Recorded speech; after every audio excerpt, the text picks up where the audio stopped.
T'es en pause. Tout de suite.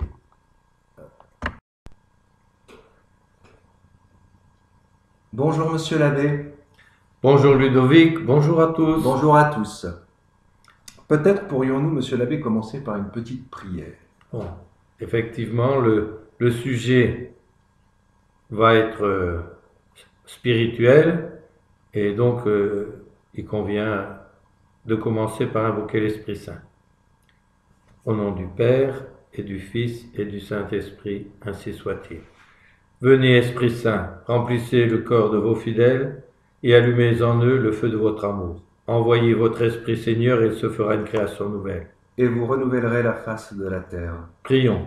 Ô Dieu qui avez instruit les cœurs de vos fidèles par la lumière du Saint-Esprit, donnez-nous par ce même Esprit de comprendre et de goûter ce qui est bien et de jouir sans cesse de ces divines consolations par Jésus-Christ notre Seigneur. Ainsi soit-il. Monsieur l'abbé, nous sommes dans une période apocalyptique largement démontrée tout au long des vidéos que nous avons postées sur la chaîne. Nous traversons un désert spirituel. De plus en plus difficile, il est de plus en plus difficile d'avoir recours aux canaux ordinaires de la grâce. Alors la question simple à vous poser, c'est que faire? Oui. Alors, je vais d'abord reprendre ce que vous venez de dire en faisant des comparaisons. Car il est vrai que quand on brosse le tableau apocalyptique de la réalité présente, ça porte a priori, disons, au découragement. Et puis alors, oh, quel malheur on a de vivre à cette époque. On est les plus désavantagés de toute l'histoire, etc., etc. Bon. Donc, quelques petites comparaisons vont nous montrer que dans notre malheur, nous sommes encore bien avantagés par rapport à toute une quantité d'âmes qui ont vécu dans l'histoire. Avantagé, vous dites? Oui, effectivement, si on compare notre situation, même de privation, comme vous parliez de désert spirituel, d'impossibilité d'avoir à sa portée une messe à la fois valide et licite, un prêtre à la fois valide et licite pour aller se confesser, pour pouvoir assister à la messe, recevoir la Sainte Communion, eh bien, malgré tout, si on le compare avec la situation des hommes de l'Ancien Testament, Oui. on a énormément d'avantages sur eux. Comment et pourquoi? Eh bien, eux, ils ne faisaient qu'attendre, comme annoncer le Sauveur.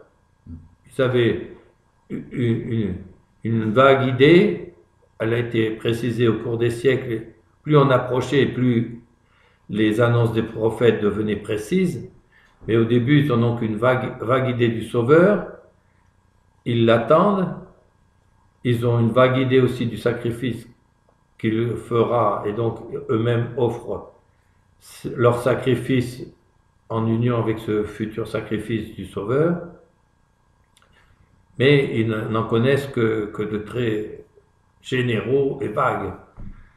Nous sommes, nous, en fin de l'année 2021, après la naissance de notre Seigneur Jésus-Christ, à quelques jours de passer à l'année 2022, et donc nous avons derrière nous non seulement la connaissance de notre Seigneur à travers l'Évangile, mais nous avons aussi 2000 ans d'Église, de vie de l'Église. Nous avons l'exemple de toute une série de saints qui se sont trouvés dans toutes sortes de situations, ceux qui étaient en prison, etc., eh bien, qui peuvent nous montrer qu'il n'y a pas seulement les âmes de l'Ancien Testament qui ont pu se trouver dans un état plus difficile que le nôtre, puisqu'ils ne connaissaient pas notre Seigneur, ils ne connaissaient pas Notre-Dame. Ils n'avaient pas reçu tout l'enseignement des catéchismes, des conciles, des lois de l'Église. Ils avaient les commandements, mais ils n'en avaient pas toute la précision qu'on en a maintenant. Donc, par comparaison avec eux, même dans notre privation qui nous paraît si terrible, eh bien, on a un énorme avantage sur eux. Si on fait cette comparaison avec les chrétiens au temps des persécutions, bien, ils avaient un clergé, il y avait le pape, mais ils n'avaient dans les moments de persécution intense, ils pouvaient avoir aucun rapport avec eux, ils étaient obligés de se cacher, de se terrer chez eux, et ils pouvaient rester des semaines et des mois sans savoir s'il restait un prêtre par là, où est-ce que pouvait être le pape, qu'est-ce qu'il pouvait dire, ils n'en savaient rien. Donc ils étaient dans une situation qui était aussi une situation de privation des sacrements. On en aura un exemple tout à l'heure quand on évoquera le temps de la Révolution en France avec l'abbé de Maris. Et donc, à ce moment-là, ils étaient comme nous privés, et en plus, ils avaient l'immense danger d'être pris, de se retrouver devant des juges, devant des bourreaux, etc. Alors, il est vrai que on peut dire que ça nous pend aussi au nez de plus en plus, que le filet se resserre, et que peut-être que nous allons aussi nous retrouver dans des situations semblables, mais pour l'instant, on n'y est pas encore. On peut aussi relativiser cette épreuve en pensant aux âmes du purgatoire. Les âmes du purgatoire, elles n'ont pas de sacrement non plus. Oui. Elles n'ont pas de prêtre non plus. Elles n'assistent pas directement, sauf privilège que Dieu puisse leur accorder, à la Sainte Messe. Alors, bien sûr, vous me direz-vous, oui, mais elles sont sauvées déjà. Très oui, c'est vrai, elles sont sauvées. De ce côté-là, elles n'ont pas à avoir l'inquiétude que nous pouvons avoir avec sagesse, en pensant que malheureusement, nous puissions nous laisser entraîner et nous mettre en état de perdition et donc de réprobation. Donc de ce côté-là, c'est sûr que elles ont l'avantage sur nous. Mais saint Thomas d'Aquin dit que la plus petite peine du purgatoire est plus grande que la plus grande peine ici-bas. Alors les peines ici-bas, ben, on en a, hein. Et notamment celle de cette privation-là qui nous coûte. Eh bien, elle ressemble précisément à la privation qu'ont les âmes du purgatoire. Pourquoi?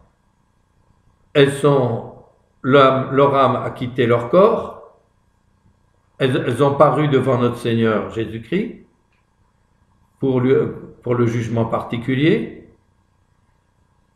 Elles ont été trouvées minus abens, c'est-à-dire pas suffisamment purifiées et n'ayant pas suffisamment réparé les fautes qu'elles avaient fait ici-bas. Et donc devant aller dans ce lieu de purge, de purification et de réparation aussi complémentaire qu'est le purgatoire. Alors certes, elles sont décédées en état d'amitié avec Dieu, en état de grâce, sinon elles ne seraient pas sauvées. Et alors, elles se trouvent devant notre Seigneur, forcément elles ont d'autant plus, elles entrevoient sa grandeur et autres. Elles sont détachées de tout ce qui pourrait ici-bas nous attirer et nous détourner de notre Seigneur. Elles n'ont plus qu'un désir et un élan, c'est d'être unies à notre Seigneur. Et donc elles sont dans un immense désir de Dieu et de notre Seigneur, et elles ne peuvent pas l'avoir. Elles en sont privées, comme nous pouvons désirer les sacrements, la communion, etc. On ne peut pas l'avoir. Alors, ça correspond à une autre chose que dit le même saint docteur, docteur commun de l'Église, saint Thomas, il dit que au temps de la fin du monde, dans la période finale, les épreuves des chrétiens seront plus grandes qu'aux autres périodes, et que dans un certain sens, c'est normal et logique, parce que plus le temps de la fin approche, et plus le temps de la durée du purgatoire diminue.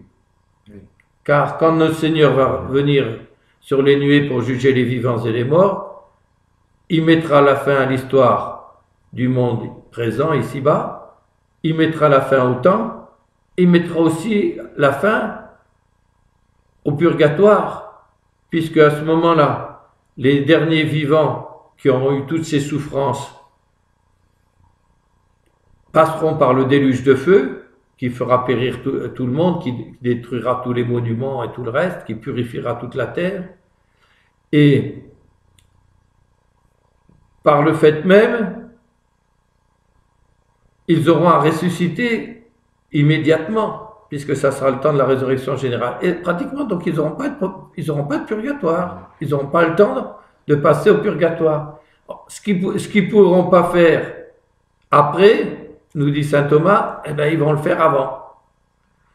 Et donc, on peut comparer notre état de privation à celui des âmes du purgatoire. C'est à la fois un digne châtiment, c'est aussi un mode de réparation et de purification. Sauf que il y a une grosse différence entre les purifications, les souffrances, à condition évidemment de les accepter en union avec notre Seigneur. Si on se révolte contre, on n'en a plus les mérites. Mais si on les accepte, alors non seulement on se purifie, mais en plus on mérite. Car tant qu'on est ici-bas, toutes les souffrances bien supportées, tous les actes de vertu qu'on fait, ils sont méritoires. Au purgatoire, ils sont purificateurs, réparatoires, mais ils sont plus méritoires.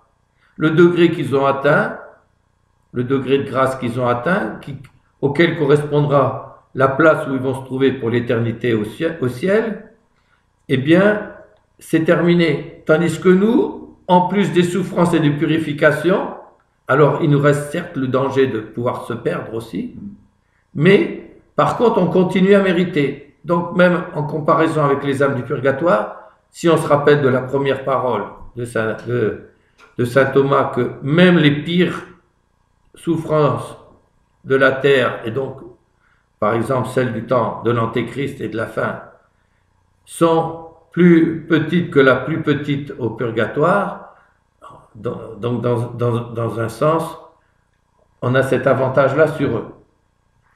Et on peut faire une dernière comparaison. C'est que notre situation, elle n'est pas volontaire. C'est pas par désir que on peut pas aller dans sa paroisse pour y trouver la vraie messe, avec un prêtre en règle, en communion avec un évêque catholique, lequel en communion avec le pape. C'est ce que moi j'ai connu dans mon enfance, par exemple. Et quand on se déplaçait, etc., bon, on retrouvait un autre curé, notre paroisse, etc. Bon. Et c'est pas par choix, ni par plaisir qu'on se trouve dans cette situation-là. C'est par fidélité. C'est pas facultatif.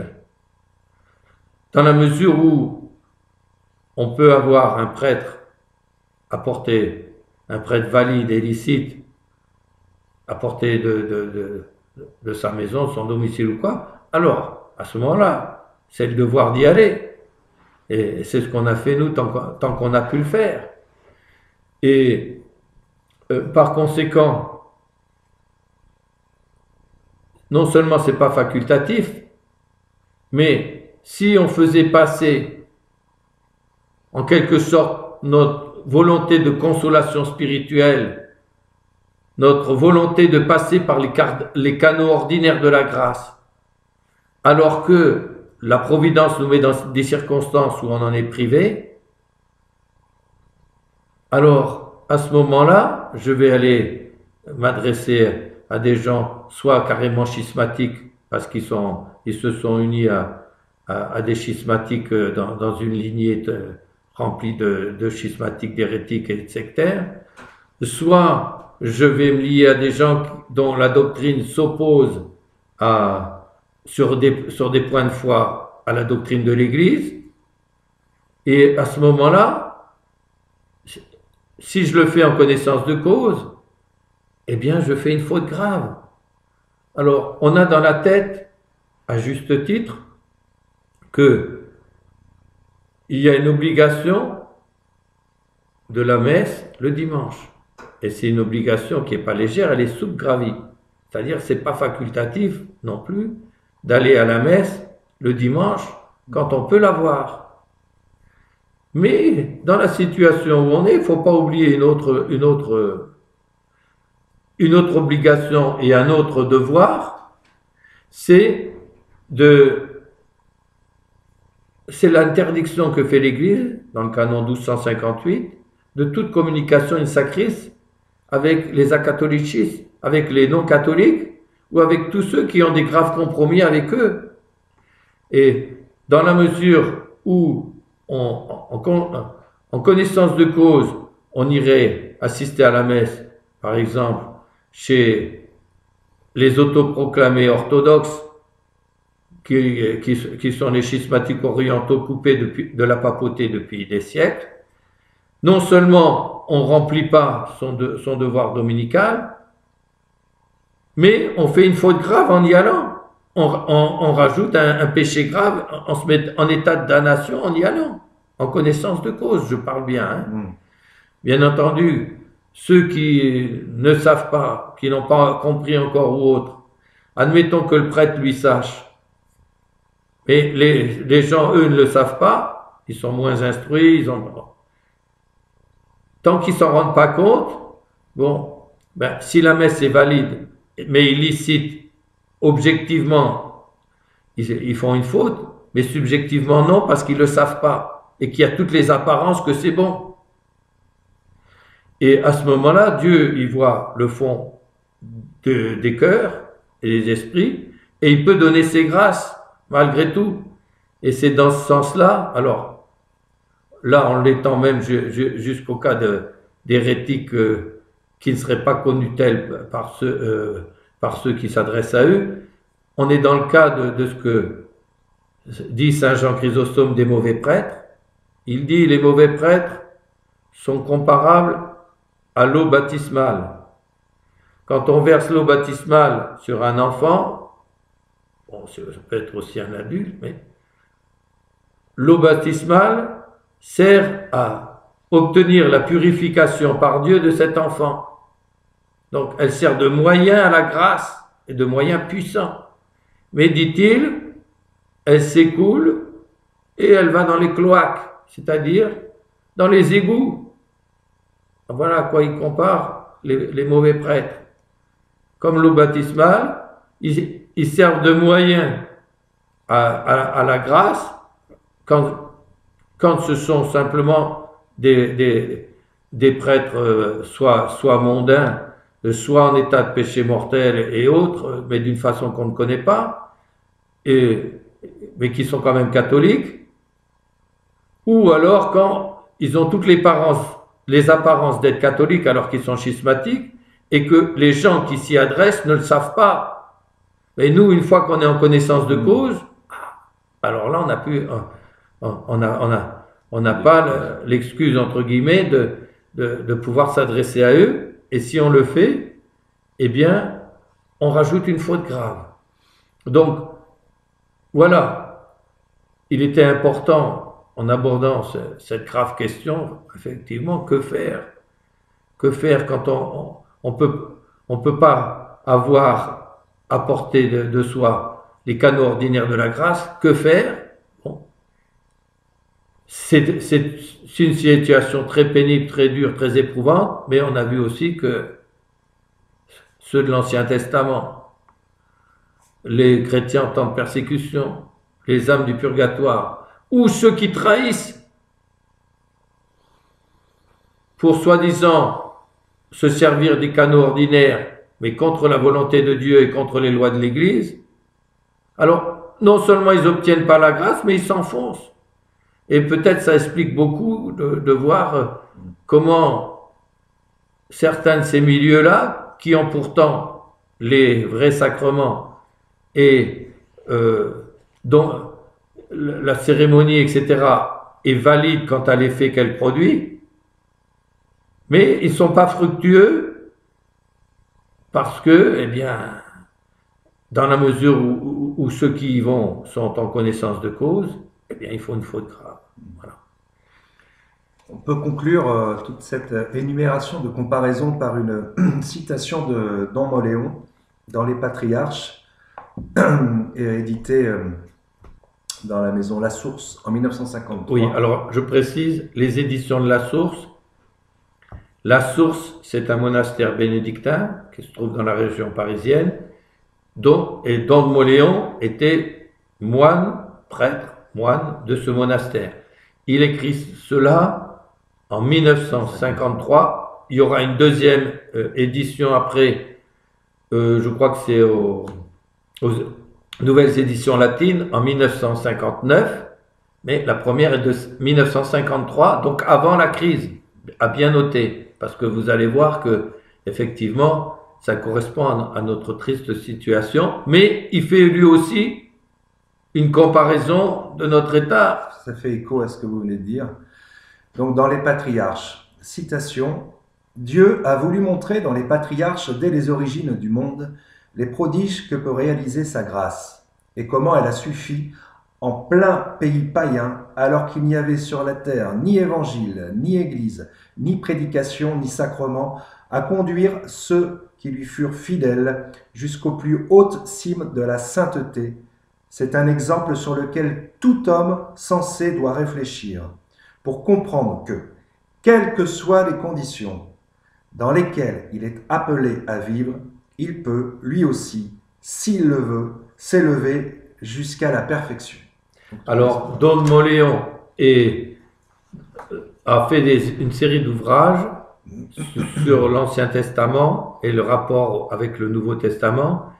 Il a un don pour résumer d'une façon très agréable un passage de l'Ancien Testament, et puis ensuite pour en donner le sens spirituel, figuratif, patristique, même si il cite la pensée des pères sans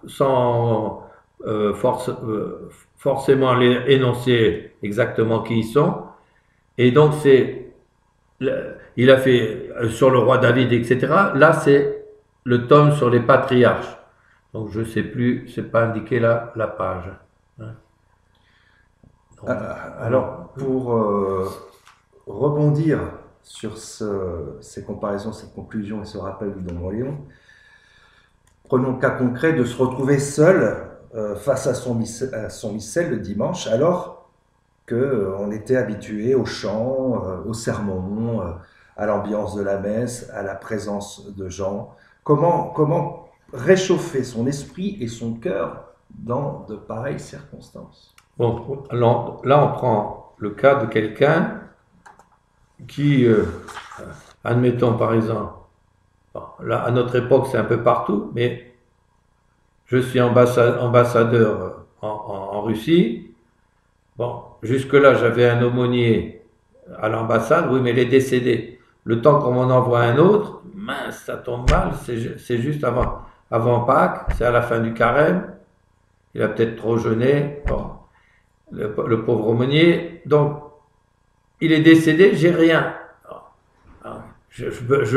J'ai bien les églises orthodoxes qui sont juste à côté, mais oui, mais je peux pas y aller. Sinon, je fais acte de communication in sacris, c'est un péché grave. Alors, qu'est-ce que je fais? J'avais dans la chapelle, il y avait l'aumônier, etc. Il n'y est plus. Bon, là encore, il y a une chapelle, mais admettons, maintenant, je prends notre cas à nous. Je suis dans un immeuble, c'est juste un petit appartement, ou au contraire, je suis plus à la campagne, j'ai une petite maison, etc. Comment faire? Alors, la première chose à faire, et elle est importante, c'est se faire un petit coin de prière. Donc, vous voyez ici, on a en quelque sorte déjà un petit coin de prière avec les images de Enoch et Élie, un portrait de notre Seigneur et une image de Notre-Dame, ça fait déjà un petit coin. Voilà, par exemple, le dessus d'une cheminée, le dessus d'une commode. En ce moment, vous avez certainement tous une petite crèche, parce que c'est le temps de Noël. Ah, à ce moment-là, on fait une crèche, etc. Eh bien, au lieu de ne faire ça qu'au temps de Noël, vous fabriquez un coin de prière. Alors, oui, mais je suis seul dans la famille qui... Alors vous le faites, le coin de prière dans votre chambre particulière. C'est votre petit domaine. Au contraire, oh non, ben nous, c'est toute la famille. Bon, c'est toute la famille. Donc, on peut faire ça par exemple, dans le salon, qui est un petit peu plus en retrait. On fait un coin de prière pour la famille, où on vient dire la prière du soir. On vient réciter le chapelet. Et à ce moment-là, ou alors, on peut encore aussi, ceux qui ont des maisons plus grandes, lui consacrer toute une pièce, et même, c'est ce qu'on faisait nous au tout début, hein. Quand on ne pouvait plus aller dans les paroisses, on avait des prêtres qui passaient, etc. Mais bon, on ne pouvait pas aller dans les églises, donc on était obligé de se débrouiller. Comment on faisait? Eh bien, soit les gens ouvraient leur salle de séjour et le salon, et puis il y avait toutes sortes de personnes qui venaient, on montait un petit hôtel et puis, pour que le prêtre puisse célébrer la messe, soit c'était transformé dans un grenier, et là on le laissait d'une façon plus permanente. J'ai vu d'autres fois, j'ai assisté régulièrement à Marseille pendant les vacances quand j'étais séminariste. C'était une dame qui avait transformé sa cave, ça faisait tout un petit oratoire avec un hôtel, et il y avait un prêtre qui était resté fidèle et qui venait célébrer de temps à autre la messe là. Bon. Et bien là, vous pouvez aussi éventuellement comme monter un petit hôtel ou autre, mais même sans aller jusque-là, vous faites un coin de prière, vous pouvez acheter des cierges, etc. Vous pouvez même, ce qu'on fait dans les églises, qu'on aime à faire, on offre une veilleuse, etc. En pensant, en l'offrant à la Sainte Vierge pour telle intention ou autre. Eh ben on le fait chez soi, à défaut de pouvoir le faire dans une église. On peut le faire avec 2 veilleuses pendant qu'on va réciter, lire les prières de la messe. Alors, pour ça aussi, on va avoir besoin d'ouvrages, de livres. Bon. Alors, pour ceux qui les ont déjà, c'est un livre de messe, le livre de messe, où vous pouvez suivre pendant toute l'année, chaque dimanche, chaque fête de saint, tous les jours, avec le propre qui est expliqué. Et vous pouvez suivre aussi le canon, etc., comme vous le faisiez quand vous pouviez assister à la messe dans un centre de messe, etc., ou même plus anciennement dans une vraie paroisse. Si vous savez chanter, reconnaître les notes, alors vous pouvez acquérir, on en trouve un 800, donc, qui contient lui aussi les prières de la messe, et puis le propre de chaque jour, et en plus, il y a le chant, pour chanter les vêpres, etc. Il y a aussi un livre de chant du chanoine Beignet, où vous avez des merveilles. Alors il y a à la fois des motets en latin, et puis il y a toutes sortes de chants. Par exemple pour Noël, il y a toute une série de chants de Noël. il y a toute une série de chants à la Sainte Vierge, de chants au Sacré-Cœur, il y a des chants aussi pour les saints, pour telle grande fête, pour l'Ascension, la résurrection, etc. Et avec ça, forcément, ça vous aide. Après, vous ne pouvez pas avoir de prédication ou autre. Il existe, encore faut-il les trouver, des livres où il y a des petites homélies pour chaque jour, pour chaque dimanche de l'année. Et ce que je vous conseille entre tous, c'est l'année liturgique de Don Guéranger. Donc l'année liturgique, il en toute une série de tomes. Don Guéranger donne déjà les prières de la messe, il les traduit, il donne souvent des hymnes mozarabes d'Espagne ou gallicans dans le bon sens du terme, qui ne sont pas forcément dans la liturgie romaine, mais qui viennent l'enrichir, ou orientaux, des uniates, etc., des cantiques et autres. Et puis, il donne le symbole du temps, par exemple, du temps de Noël,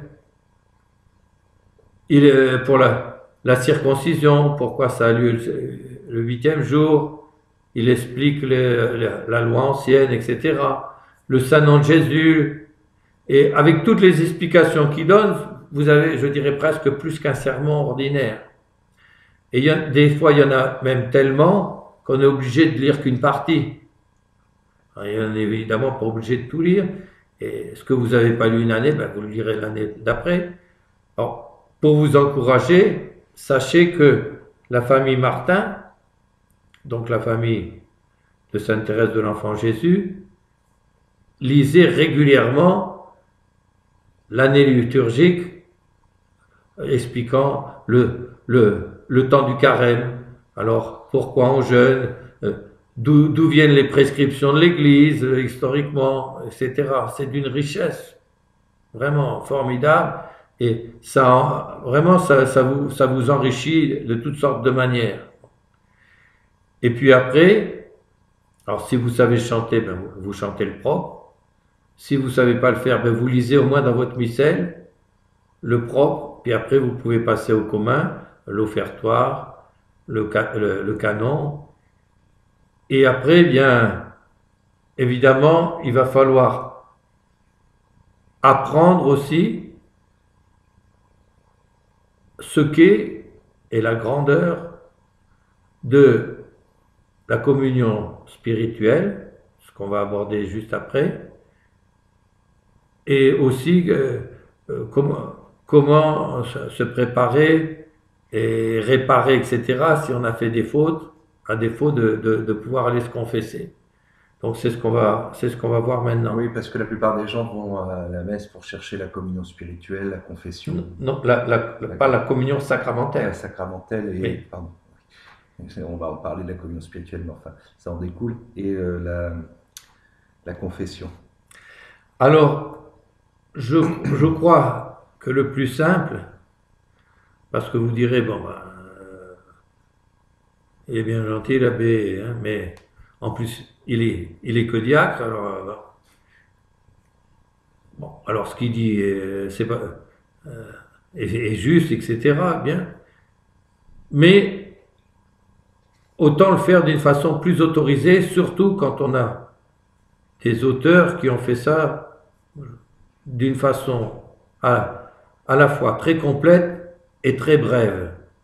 Or, c'est le cas d'une brochure de 1934, qui a donc eu l'imprimature, alors là aussi c'est avant la crise, du révérend père de Relly, et qui s'appelle justement la communion spirituelle.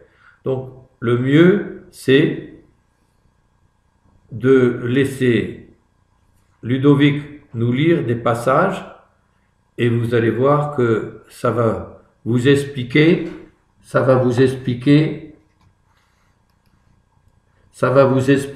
donc en résumé, à la fois la grandeur de la communion spirituelle, et vous allez voir que c'est insoupçonné. Ils vont vous dire que pour tous les fruits principaux, on peut les avoir dans la communion spirituelle, à défaut de pouvoir les avoir dans la communion spirituelle. Vous allez voir. Bon, c'est pas moi qui vais le dire, ça va être saint Thomas, le Concile de Trente, etc. Et ensuite, vous allez avoir toute une série de saints qui vont vous dire « Oh, combien ils ont été heureux de savoir ce qu'était la communion spirituelle et de pouvoir la pratiquer ». Et vous allez même avoir sainte Thérèse d'Avila qui à un moment dit qu'il lui arrivait parfois d'avoir plus de grâce dans une communion spirituelle que dans une communion sacramentelle. Et donc, je vais laisser Ludovic vous le lire un point après l'autre. Il y a deux manières, dit saint Thomas, de manger l'Eucharistie. L'une sacramentelle par laquelle on reçoit uniquement les saintes espèces, l'autre spirituelle par laquelle on reçoit l'effet du sacrement, c'est-à-dire l'incorporation au Christ. Alors là, je précise quelque chose.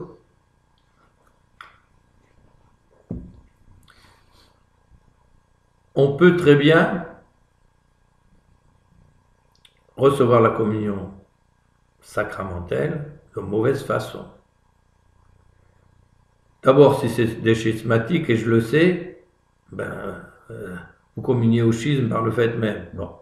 Donc non seulement, alors, vous recevez vraiment notre Seigneur, oui, comme Judas, quand il l'a baisé, il lui a fait le baiser de Judas. Donc là, vous faites le... Si vous faisiez ça en connaissance de cause, vous faites le baiser de Judas. Mais, d'une façon malheureusement peut-être plus courante, il y a le respect humain qui joue. Alors, même si c'est une messe licite et valide, il est en état de péché mortel et tout ça, il n'a pas eu le temps de se confesser ou autre, il espérait pouvoir le faire avant la messe, tout ça, il n'a pas pu. Alors, si je ne vais pas à la communion, alors il s'imagine que tout le monde va être centré sur lui, hein, parce que forcément c'est sa conscience qui le travaille. Et alors, on va se douter de mon état ou je sais pas quoi. Bon, alors tant pis, j'y vais quand même. Il fait ça, il fait une communion sacramentelle, mais pas spirituelle. Et non seulement il n'a pas les fruits de la communion, il fait le baiser de Judas là aussi, mais il fait un sacrilège. Il rajoute un très grave péché mortel à son état. Donc voilà, il ferait mieux de s'abstenir, même si admettons qu'il est repéré par l'un ou l'autre, et puis on commence à se poser des questions, c'est un juste châtiment de la faute qu'il a fait. Et encore, les autres peuvent soupçonner, mais sans plus. Donc voilà. Donc il ne s'agit pas seulement de la recevoir sacramentellement, mais spirituellement.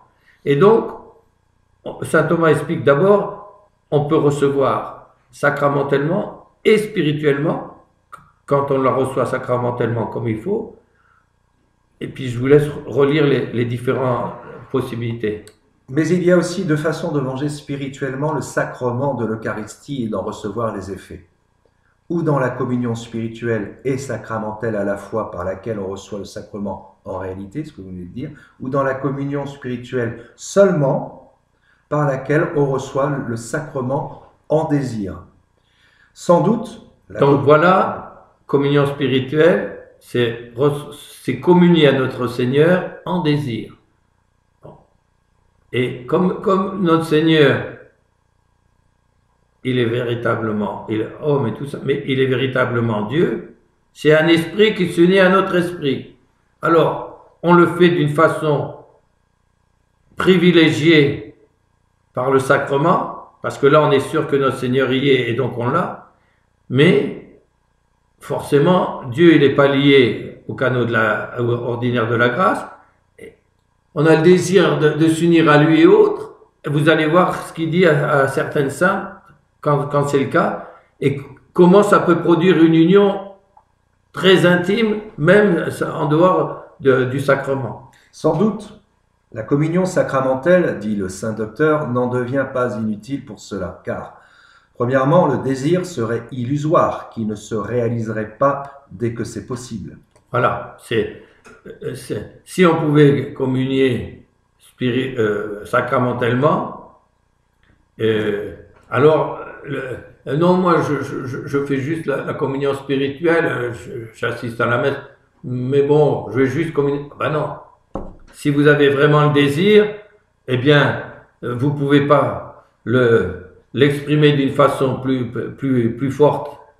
Et donc, normalement, ça doit encore le renforcer qu'en allant vous agenouiller à la Sainte Table. Deuxièmement, la mendication sacramentelle procure plus pleinement l'effet du sacrement. Troisièmement, elle donne un accroissement de grâce, un perfectionnement de la vie spirituelle. Mais déjà, la seule communion spirituelle suffit à nous donner la vie surnaturelle. Je vous laisse le Alors, je rappelle que ici, le père d'Aurélie résume la pensée de saint Thomas. Et il va vous le montrer qu'il ne fait que résumer par des citations, et je vais vous les lire en latin et je vous les traduis en même temps, même si ce qu'il dit en français en les introduisant, c'est déjà ce qui est dit dans le latin. Donc, déjà, c'est saint Thomas qui parle, déjà la seule communion spirituelle, premièrement, suffit à nous donner la vie surnaturelle. Alors, ad hoc quod simpliciter rabiatur spiritualis, sufficit perceptio Eucharistiae in voto. Pour que l'on ait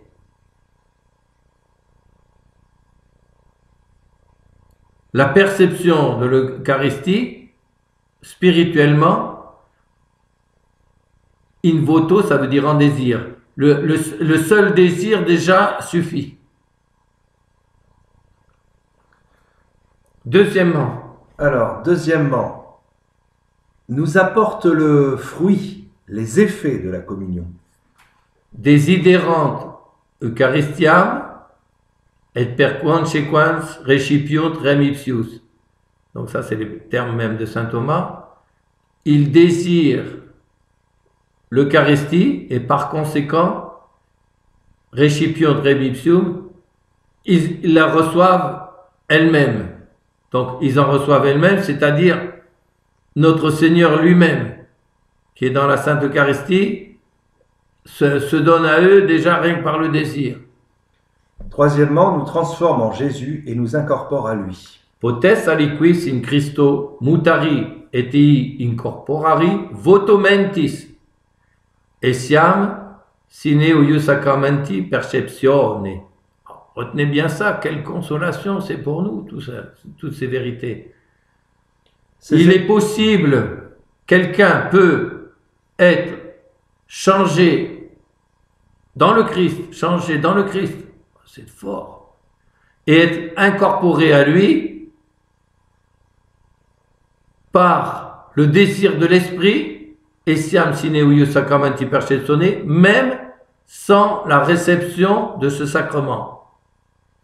Voilà. Ces effets merveilleux de la communion, même si elle n'est que spirituelle, que le docteur Angélique affirme en maints endroits. Alors, les maints endroits, il cite notamment la Tertia Pars, question 73, c'est la principale, pour ça qu'il la met en premier, 68, 79, 80 et encore d'autres, dans d'autres passages des questions suivantes. Il les attribue d'abord à la valeur du désir inspiré de la foi et de la charité surnaturelle. Bon, alors évidemment, plus le désir va être élevé, plus le désir va être sincère, plus il va être rempli de charité, comme une sainte Angèle de Foligno, ou une sainte Thérèse d'Avila, ou un saint Thomas, ou un autre saint, eh bien, un saint François, et plus l'effet produit sera meilleur. Donc, parce que là, ça sera, comme on dit, ex opere operantis. c'est-à-dire par l'œuvre des actes intérieurs de celui qui les fait. Mais ces actes intérieurs, pour qu'ils soient vraiment bons et sublimes, ils sont déjà inspirés et suscités par la grâce de Dieu. Bon. Alors, l'effet d'un sacrement, déclare-t-il, peut être obtenu si on a le désir de ce sacrement, bien qu'on ne le reçoive pas en réalité. Ainsi en est-il de ceux qui se nourrissent spirituellement de l'Eucharistie avant qu'ils ne s'en nourrissent sacramentellement. Bon, ça c'est dans la Tertia Pars, question 1, article 3. Alors je reprends parce que, comme ça à lire, l'effet d'un sacrement. Bon, et là, on va nous dire, c'est celui de l'Eucharistie. L'effet d'un sacrement peut être obtenu si on a le désir de ce sacrement. Vous connaissez tous la doctrine sur le baptême de désir. Et le baptême de désir, c'est tellement important que quelqu'un mourant avec le baptême de désir, avec vraiment, peut être sauvé, même s'il n'avait pas eu le baptême d'eau. Donc, c'est l'effet d'un sacrement peut être obtenu si on a le désir de ce sacrement. Donc, tout ce qu'on sait sur le baptême de désir, eh bien, sur la communion de désir, c'est déjà ça. L'effet d'un sacrement. Quel est l'effet du sacrement quand on reçoit la Sainte Hostie? C'est notre Seigneur qui vient en nous. On reçoit notre Seigneur en nous.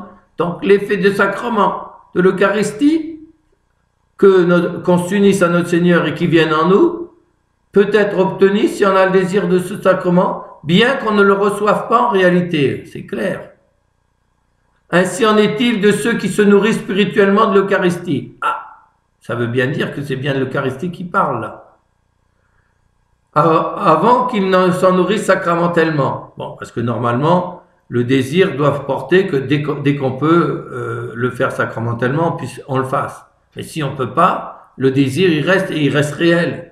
Et même, plus on le désire et moins on peut le réaliser, et plus on se trouve dans l'état de souffrance du coup, comme quelqu'un qui aime intensément un autre,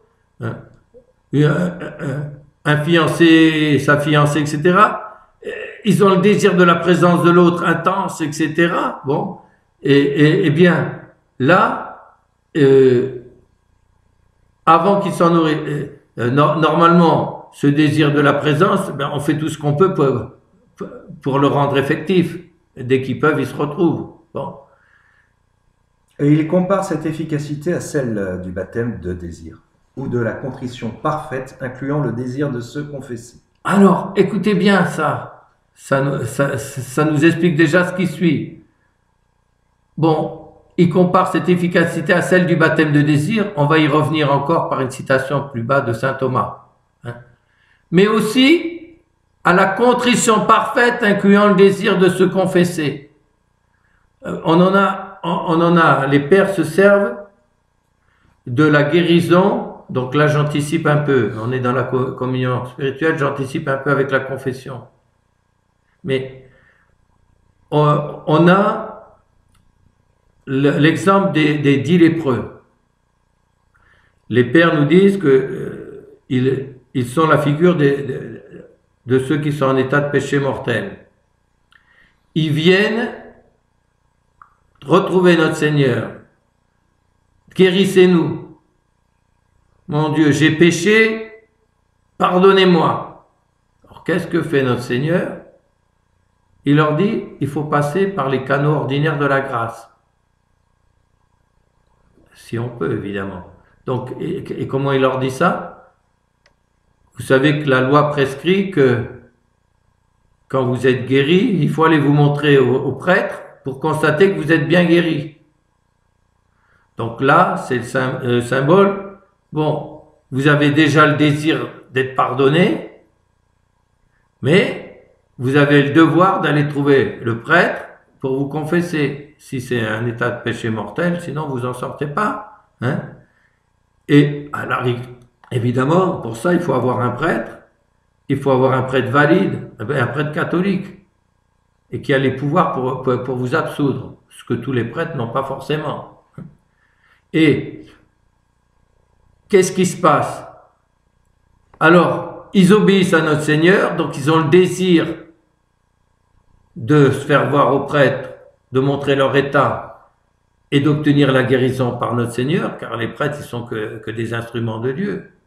Quand il dit je t'absous, c'est pas lui qui l'absout, c'est à travers lui, c'est à travers le prêtre, c'est notre Seigneur lui-même, l'unique prêtre dont les autres ne font que participer au sacerdoce, qui absout le pénitent.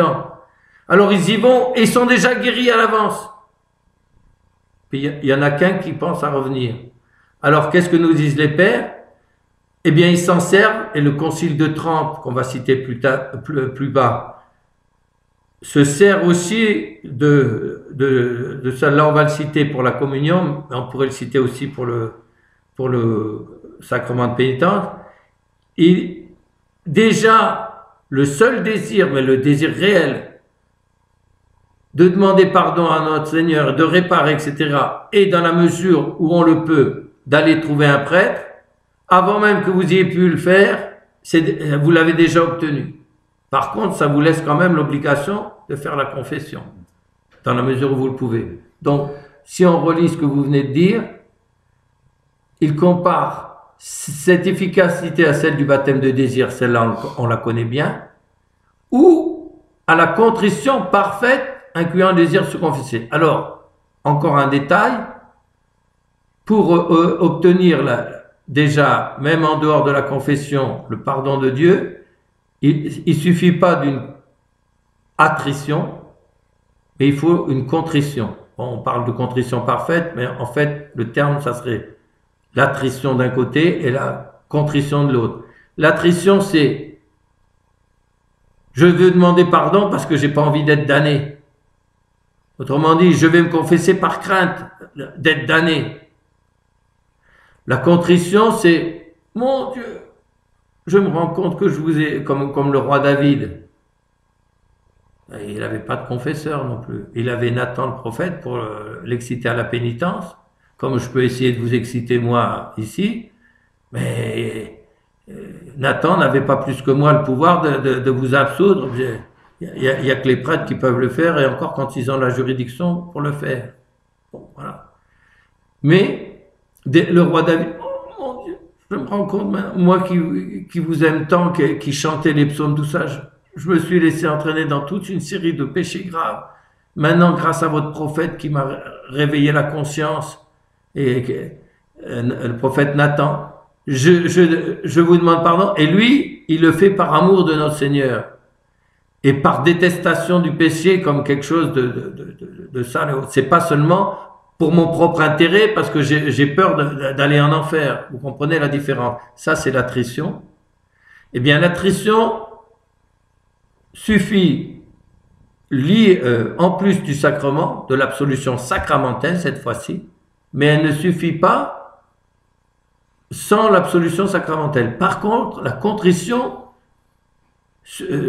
suffit déjà sans l'absolution sacramentelle, à condition d'avoir le ferme propos, on va y revenir après, mais aussi d'avoir l'intention, dans la mesure où on pourrait le faire, d'aller se confesser dès qu'on le pourra. Voilà.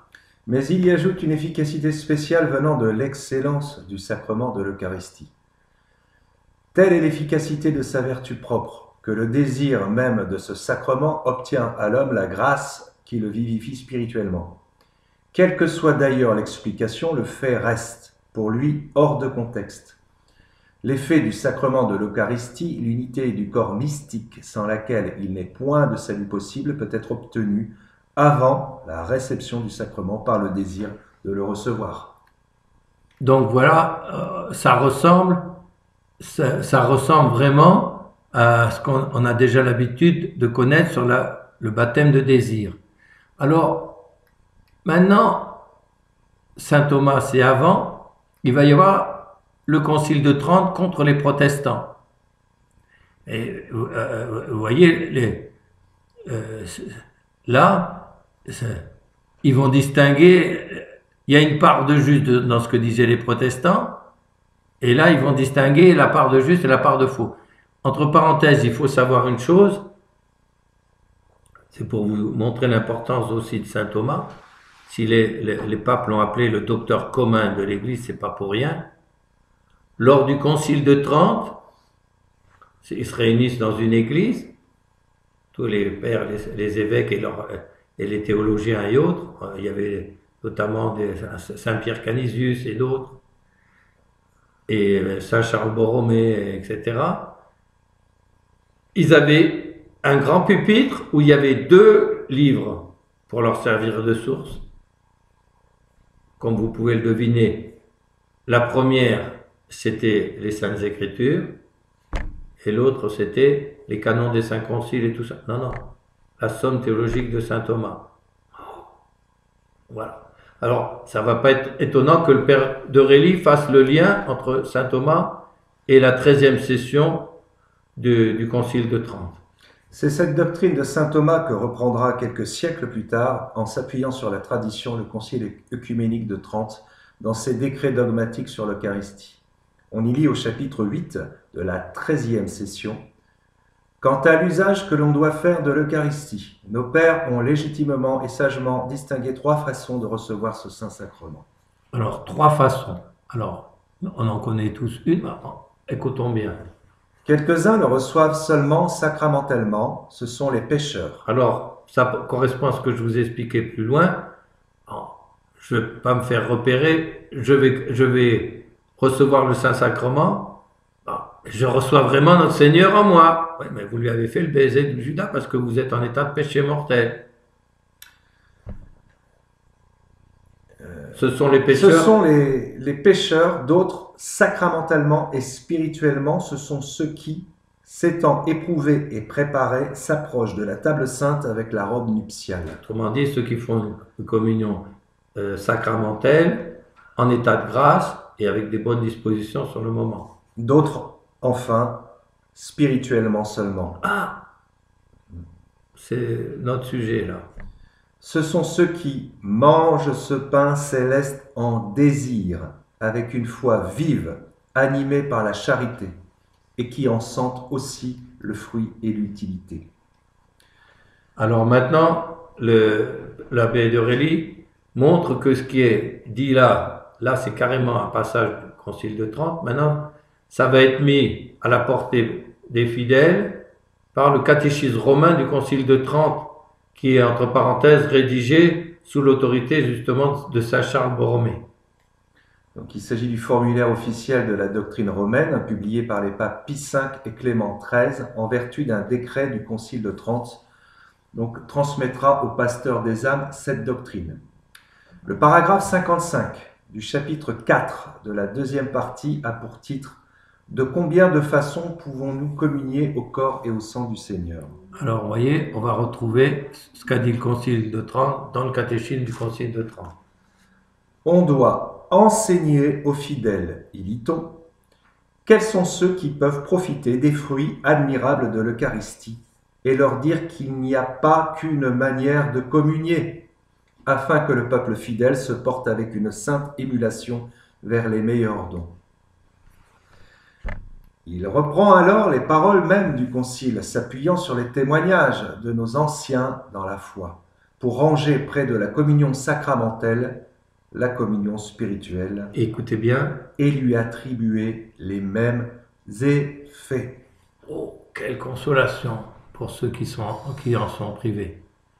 Pas tout à fait cependant. Pas tout à fait cependant. Car là où le Concile avait dit simplement que la communion spirituelle procure le fruit et l'utilité de la communion sacramentelle, il précise, conformément à ce que nous avons vu dans saint Thomas, si non omnes maximos certe utilitatis fructus consecuntur. Ce qui veut dire, si la communion spirituelle ne procure pas absolument tous les fruits de la communion sacramentelle, elle nous en procure certainement tous les plus grands. Donc avec certitude, tous les plus grands. Hein. Le décret de Trente, remarque le cardinal de Lugo, qui est un théologien célèbre, semblait favoriser les théologiens qui attribueraient à la communion spirituelle une valeur ex opere operato. Aussi, Suarez... Ex opere operato, c'est la différence entre un sacrement il opère la grâce qu'il signifie. Voilà. Si notre Seigneur est là, vous le recevez, c'est notre Seigneur que vous recevez. Est-ce que vous allez recevoir le fruit de la communion? On a expliqué dans quel cas oui, dans quel cas non. Mais c'est ex opere operato, c'est-à-dire par la force même du sacrement, la force que Dieu a voulu joindre au rite sacramentel. Dieu s'est engagé, quand ce rite sacramentel est fait de telle et telle façon, j'opère l'effet. Après, il y a ce qu'on appelle ex opere operantis, c'est-à-dire ce qui vient de celui qui fait les actes de vertu ou autres. Et là, par exemple, l'acte de désir de recevoir la Sainte Hostie. Aussi, Suarez et Velasquez s'élevèrent contre eux, mais comme il faut expliquer les mots du concile, ils sentiront le fruit et l'utilité du sacrement. Le cardinal de Lugo cessait à les expliquer ainsi. Donc ça va être le cardinal de Lugo à nouveau. Par la communion spirituelle, on reçoit d'abord l'accroissement de grâce que l'on aurait reçu de la communion sacramentelle parce que le désir de communier apporte à l'âme une augmentation de la grâce sanctifiante et des dons de Dieu. Même, il arrive souvent que quelqu'un, à cause de sa grande ferveur, puise plus de grâce dans une communion spirituelle qu'un autre dans une communion sacramentelle. Et ça correspond à ce que dit Sainte Thérèse, que même elle, parfois, ça lui est arrivé de recevoir plus de grâce de notre Seigneur dans une communion spirituelle que dans une communion sacramentelle plus ordinaire, disons. Cette grâce est dite venir au sacrement non par la vertu du sacrement, mais parce que le sacrement est l'objet du désir. Ainsi, le désir du martyr peut équivaloir au martyr. Quant aux fruits secondaires de la communion sacramentelle, on peut les recevoir du sacrement non comme un droit, des condigno ex opere operato. Oui, alors là, c'est encore une distinction de théologien. Quand on reçoit ça sacramentellement, c'est ex opere operato. Forcément, la grâce y est liée parce que Dieu s'y est engagé. Donc là, c'est des condigno, c'est-à-dire ça convient que Dieu le donne puisqu'il s'y est engagé. Mais de congruo, décongruo impetratorie. Alors, décongruo, ça veut dire d'une façon convenante, parce qu'on prie. Alors, c'est convenable que Dieu nous exauce, mais c'est pas avec la même force que quand c'est d'une façon sacramentelle. De façon impétratoire. Dieu infiniment miséricordieux faisant à l'âme, à cause de l'excellence du sacrement de l'Eucharistie que l'on désire, les grâces qu'aurait apporté le sacrement reçu. Alors ça c'est de Lugo, et vous allez voir, il se sert d'un passage de saint Thomas qui concerne le baptême de désir pour les adultes, au fruit qu'on va avoir par la communion de désir. Et ça s'applique entièrement. Donc voilà, il cite là saint Thomas, Dieu. Saint Thomas avait donné une raison analogue pour la justification des adultes par le baptême de désir. Citation, « Dieu dont la puissance n'est pas liée par les sacrements visibles, sanctifie intérieurement l'âme à cause de ce désir qui procède de la foi opérant dans la charité. » Bon, Dieu dont la puissance n'est pas liée par les sacrements visibles, c'est une évidence, sinon il ne serait pas tout puissant. Il a voulu qu'on passe par des canaux ordinaires, quand on peut et quand on le doit, et quand on ne peut pas et qu'on doit ne pas le faire, si je suis en pays où il y a que des hérétiques et des schématiques, bon, alors je dois m'y abstenir, alors c'est autrement. Alors, maintenant, le père d'Aurélie reprend et va reciter et appliquer à la communion spirituelle ce que le catéchisme du Concile de Trente a dit. Puisque c'est ce que l'Église, dans le catéchisme de Trente, demande à tous les pasteurs des âmes de prêcher, c'est ce que nous dirions aussi aux âmes. Quand la communion sacramentelle est impossible, il est une autre manière de communier et de recevoir le fruit même du sacrement. Rem sacramenti, c'est-à-dire la réalité même du sacrement. Et avec lui, sinon tous les effets, du moins certainement tous les plus grands, c'est la communion spirituelle. Bon, comme le mot certainement est un peu galvaudé à maintenant, il faut dire c'est du moins avec certitude tous les plus grands. Voilà.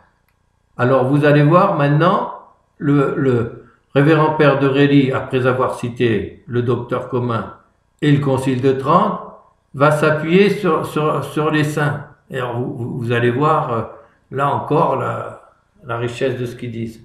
Donc les saints instruits par le ciel ne parlent pas autrement que l'Église, ses docteurs et ses théologiens. Toutes les fois que tu me désires, disait notre Seigneur à sainte Mechtilde, tu m'attires à toi. Un désir. Vous vous rendez compte ? Ouais. Toutes les fois que tu me désires, tu m'attires à toi. Et écoutez bien, c'est notre Seigneur continue. Un désir, un soupir suffit pour me mettre en ta possession. Oh là là! Quelle miséricorde de Dieu, tout ça qui est...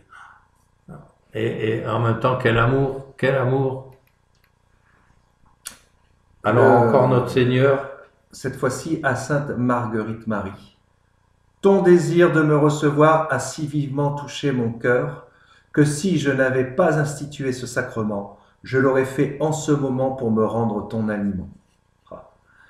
Je prends tant de plaisir à être désiré qu'autant de fois le cœur forme ce désir, autant de fois je le regarde amoureusement pour le tirer à moi. Bon, alors vous voyez,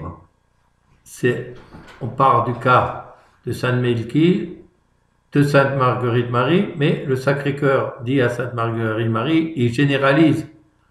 Je prends tant de plaisir à être désiré comme un amoureux envers sa fiancée, par exemple, ou une fiancée envers son amoureux. Je prends tant de plaisir à être désiré. Quelle dignité nous fait notre Seigneur. Et nous, on tourne... C'est le roi des rois qui s'adresse à une petite bergère, et même pire, beaucoup plus que ça. C'est le Créateur qui s'adresse à une petite créature. C'est le Dieu Tout-Puissant, infiniment grand, tout ça qui s'adresse à un grain de sable. Et je prends tant de plaisir à être désiré qu'autant de fois le cœur forme ce désir, autant de fois je le regarde amoureusement pour le tirer à moi. Oh, quelle consolation pour ceux qui sont privés. Et alors c'est pas fini. C'est encore notre Seigneur qui disait à la bienheureuse Ida de Louvain, « Appelle-moi et je viendrai. » Venez Jésus, implora-t-elle aussitôt, et tandis qu'elle se sentait remplie de bonheur, comme si elle avait communié, « En quelque lieu, en quelque manière qu'il me plaît, lui dit Jésus. Je puis, je veux, je sais satisfaire les saintes ardeurs d'une âme qui désire. » Quelle consolation! Notre Seigneur, il est partout. Vous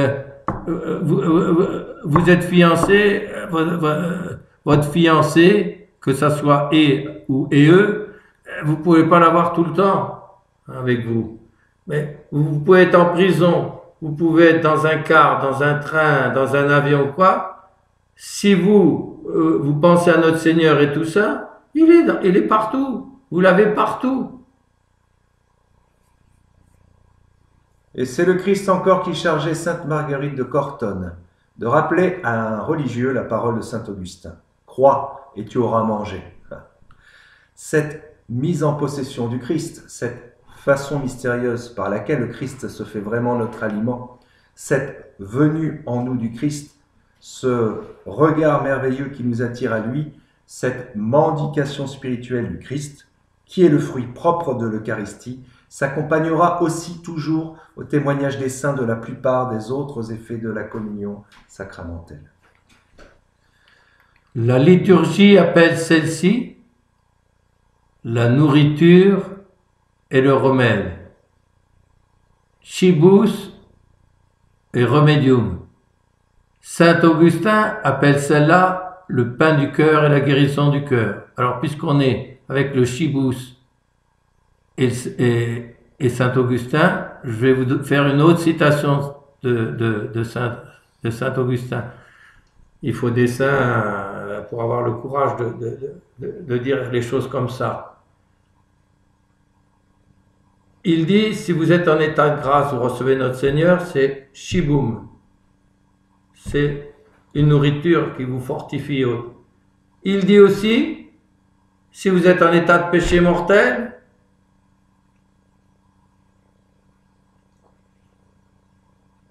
et que vous communiez malgré tout, faites le baiser de Judas, c'est quoi? La communion même que vous recevez, c'est plus Shiboum, dit Saint Augustin. Le terme est tellement fort que j'ose à peine le dire. C'est venenum. C'est un venin qui vous donne, qui vous plonge encore plus profondément dans la mort, dans laquelle vous étiez déjà. Donc, voilà.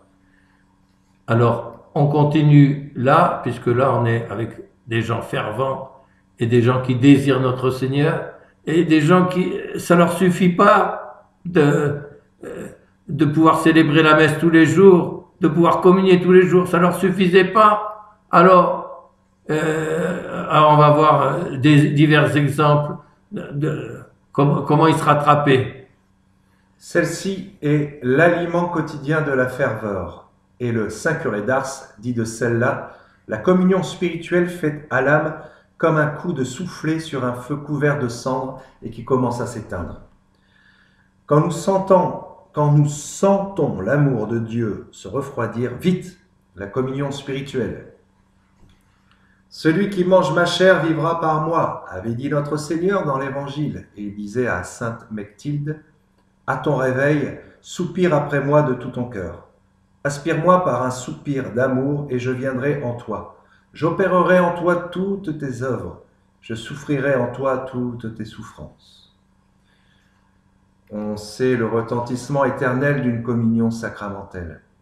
Chaque fois, dit notre Seigneur à sainte Gertrude, qu'on regarde avec dévotion la Sainte Hostie, on augmente son bonheur éternel et on se prépare pour là-haut autant de délices qu'on aura multiplié ses regards d'amour et de désir vers l'Eucharistie. Alors là, il y a on ne peut pas écouter ça sans penser à un passage de la vie du Saint Curé d'Ars. Il voyait un de ces paysans qui avait été tellement bien formé par ses sermons, ses catéchismes et tout ça, qui restait comme ça des heures à regarder, être auprès du Saint-Sacrement et autres. Alors, le Saint Curé d'Ars, un jour lui demande, eh bien, alors je ne sais plus comment il s'appelait, mais il dit, admettons que ça soit Ernest, eh bien Ernest, qu'est-ce que vous faites, qu'est-ce que vous dites pour rester si longtemps vers notre Seigneur? Et le bon paysan lui a simplement répondu avec ses termes à lui, je l'avise et il m'avise. Vous voyez, ça fait vraiment penser, on augmente son bonheur. Saint Alphonse Rodriguez. Saint Alphonse Rodriguez et Sainte Gertrude avouaient avoir reçu parfois plus de grâce d'une communion spirituelle que d'une communion sacramentelle. Bon, on peut rajouter aussi, il n'avait pas dû avoir la citation, on peut aussi rajouter la même chose de Sainte Thérèse d'Avila. Et c'est pas fini, et les saints continuent à nous remontrer la grandeur de la communion spirituelle. Saint Léonard de Port-Maurice. Par la communion spirituelle, beaucoup d'âmes sont arrivées à une haute perfection. Votre âme, écrivait-il un jour, en retirera de très grands fruits. Si vous le faites souvent, je vous donne 1 mois de temps pour être tout à fait changé, mais soyez persévérants. Et donc, et c'est pas fini. Par une communion spirituelle, déclarait sainte Thérèse d'Avila, la venue de notre Seigneur en mon âme y produit comme une douce chaleur qui peut durer plusieurs heures. Et il y en a qui reçoivent cette douce chaleur dans la communion sacramentelle. Des fois, ça dure déjà un quart d'heure.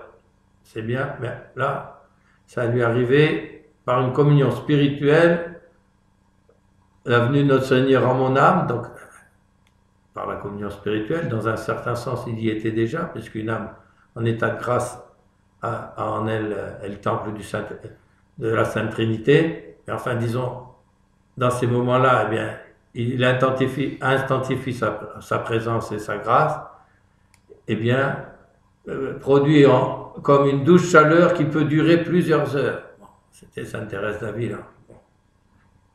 C'est par la communion spirituelle, témoignait le bienheureux Pierre Fabre, qu'on se prépare à recevoir de plus grandes grâces de la communion sacramentelle.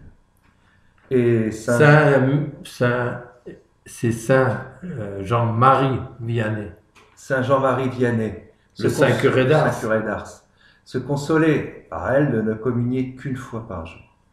Nous ne pouvons pas recevoir notre Seigneur plusieurs fois par jour, disait-il, mais si nous l'aimons véritablement, nous y suppléerons en nous unissant à lui par la communion spirituelle. Voilà, déjà ils étaient gâtés, mais ça ne leur suffisait pas.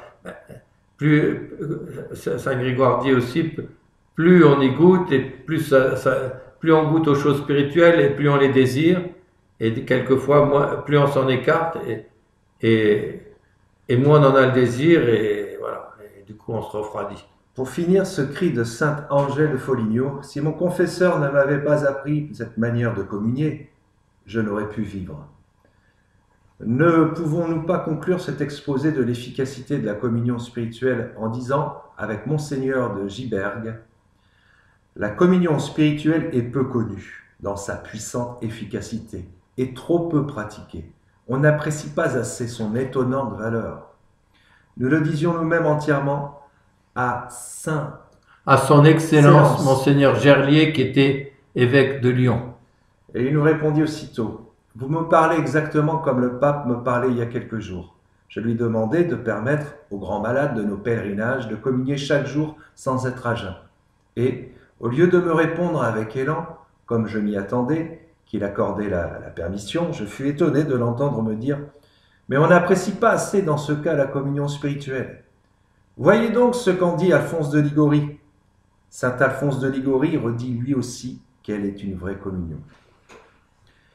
Ô merveilleuse puissance de l'âme humaine, écrit encore Monseigneur de Gibergues, pouvoir qui permet à chacun de nous réaliser, de réaliser pour lui-même d'une certaine manière ce que le prêtre accomplit pour tous les fidèles.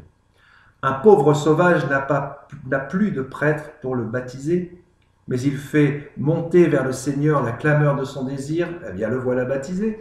Une pauvre pécheresse se tourne vers Dieu, elle a soif d'amour et de pardon, la voilà pardonnée. Vous ne pouvez vous approcher de la sainte table, dit à Jésus, venez, je meurs sans vous. Jésus accourra, vous aurez communié. Pendant la messe, Jésus s'élance à la voix de son ami qui l'appelle, le voilà entre les mains du prêtre. Âme pieuse, vous formulez dans votre cœur un désir ardent. Jésus s'élance vers son épouse bien-aimée. Le voilà dans votre cœur. La créature devient maîtresse de Dieu. La communion spirituelle est vraiment une toute-puissance donnée à la créature sur le Créateur. Elle est bien, comme le dit le Père Faber, une des plus grandes puissances de la terre.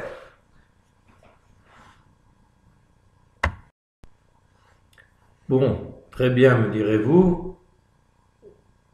Vous nous avez exposé l'importance de la communion spirituelle, de ses fruits.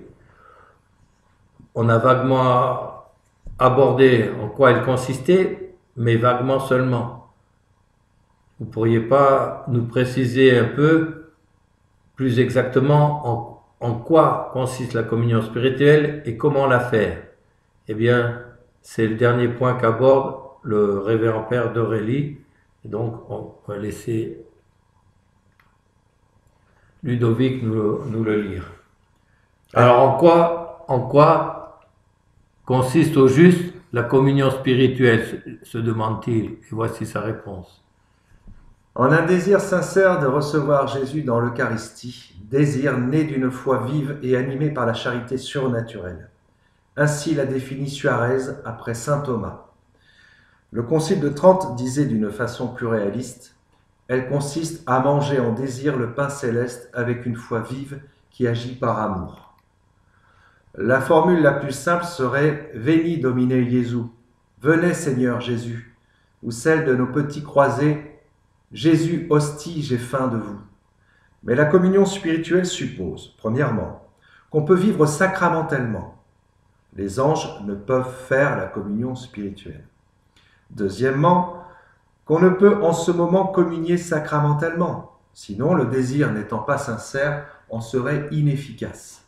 Et troisièmement, qu'on a la foi et qu'on est en état de grâce ou que l'acte de charité nous y met.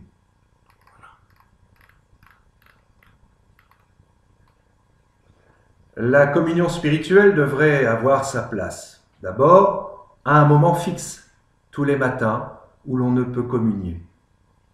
Et ne pourrions-nous pas poser en principe que tout vrai chrétien doit communier tous les jours, ou sacramentellement, ou, s'il ne le peut, spirituellement.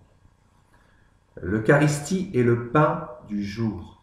Donnez-nous notre pain quotidien. Hein.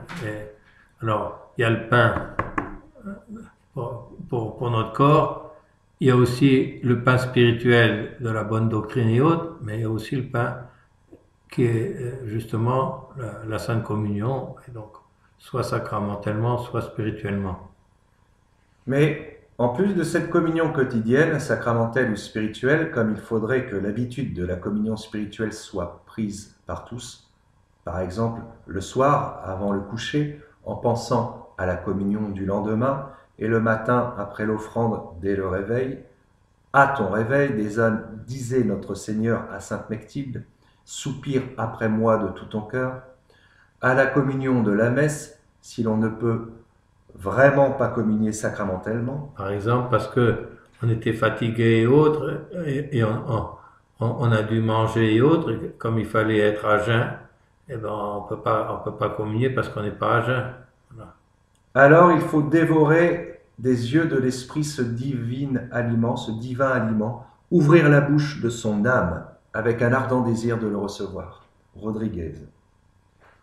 Au début et à la fin d'une visite au Saint-Sacrement, comme le recommande saint Alphonse de Liguori, en passant devant une église et en voyant un clocher. Peut-être pourrait-on y penser avant le repas, au lieu de se jeter sur la nourriture corporelle. Sainte Marguerite Marie fit faire à ses novices, pendant une retraite, 5 communions spirituelles par repas.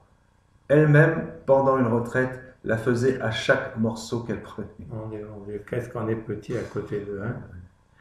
Dans le catéchisme et les réunions de croisade eucharistique, ne pourrait-on pas, après avoir fait comprendre aux enfants la valeur de la communion spirituelle, en faire l'objet d'un effort particulier qu'on marquerait de façon spéciale au trésor du Sacré-Cœur? Oui, c'était la méthode qu'on faisait faire des efforts aux enfants, et puis bon, ils en faisaient tout un petit trésor spirituel. Bon, c'était une manière disons, de porter les enfants aux actes spirituels et à la grâce, à moitié sous forme, pas de jeu, mais un petit peu quand même, disons, d'une manière adaptée à leur âge. Voilà. On y attacherait une grande importance et on signalerait les progrès. La grâce fera le reste. Alors, c'est Sitit Sitiri. Il a soif qu'on ait soif de lui. Voilà. Qui est donc me adouc et souriant, dit notre Seigneur. Ceux qui me mangent n'ont plus faim. Celui qui me mange aura encore faim. Ah oui, pardon, effectivement. C'est ceux